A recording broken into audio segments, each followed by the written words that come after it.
हरे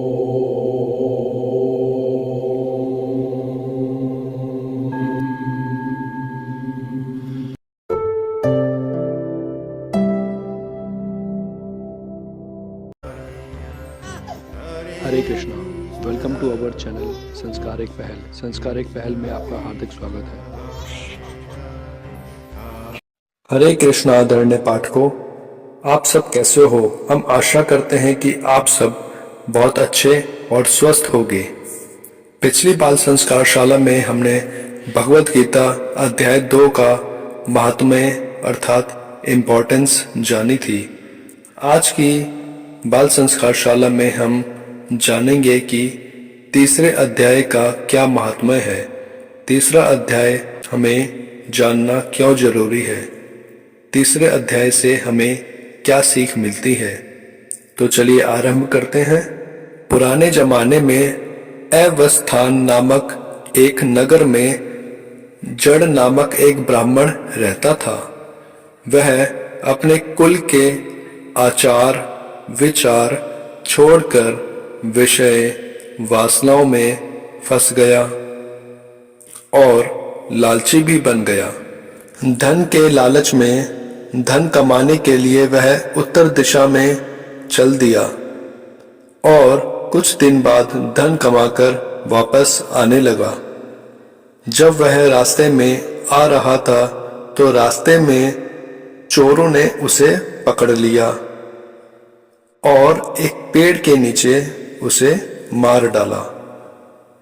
वह बड़ा पापी था, इसलिए मृत्यु के पश्चात उसने पिशाच का रूप धारण किया। कुछ दिनों तक जब वह घर पर नहीं पहुंचा तो उसका पुत्र उसे ढूंढने निकला। उसका पुत्र बड़ा ही धर्मात्मा था। उसने अपने पिता का श्राद्ध कर्म करने के लिए काशी जाने के लिए सोचा और घर पर बात करके काशी के लिए निकल पड़ा। रास्ते में कई लोगों से पूछने पर उसे वह जगह मिल गई जहां पर उसके पिता की मृत्यु हुई थी। रास्ते में उसी पेड़ के नीचे वह पहुंच गया जहां उसके पिता का वध किया गया था। वहां बैठकर उसने श्रीमद् भगवद गीता के तृतीय अध्याय का पाठ किया। तृतीय अर्थात तीसरे पाठ का। जैसे ही उसने भगवद गीता के तीसरे अध्याय का पाठ किया तो उसे उसके पिता पिशाच के रूप में दिखाई दिए और उसने यह देखा कि उसके पिता प्रेत रूप से मुक्त होकर दिव्य विमान पर आसीन हो रखे हैं, अर्थात उसके पिता दिव्य विमान पर बैठे हुए थे। यह सब केवल श्रीमद् भगवद गीता के तीसरे अध्याय का पाठ करने पर ही हुआ। फिर उसने पूछा, पिताजी आप प्रेत रूप में कैसे आए?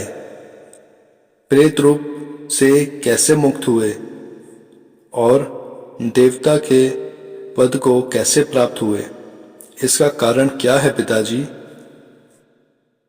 तब पिता ने उत्तर दिया, बेटा यह सब जो तुमने श्रीमद् भगवद गीता के तृतीय अध्याय का पाठ किया है और जिसे मैंने श्रवण किया, श्रवण अर्थात सुना, इसी श्रीमद् भगवद गीता के तीसरे अध्याय के श्रवण मात्र से, सुनने मात्र से मुझे मुक्ति मिल गई। तुम्हें अब काशी जाने की आवश्यकता नहीं है, तुम वापस घर लौट जाओ। तृतीय अध्याय का निरंतर पाठ किया करो ताकि हमारे सभी पितृदेव को सद्गति मिल सके। पुत्र ने वैसा ही किया। तब भगवान विष्णु ने यम के पास देवदूत भेजकर नरकलोक के वासियों तथा यम को अपने पास बुला लिया। वहां धर्मराज ने भगवान विष्णु की स्तुति कर उनकी अनुमति लेकर वापस चले गए।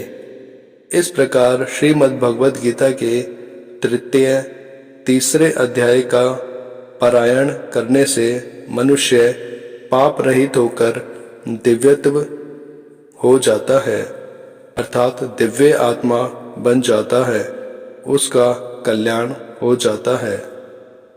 जिस प्रकार ब्राह्मण के पुत्र ने श्रीमद् भगवद गीता के तीसरे अध्याय का पाठ करके अपने पिता को मुक्ति दिलवाई थी, आइए अब जानें श्रीमद् भगवद गीता के तृतीय अध्याय का फल।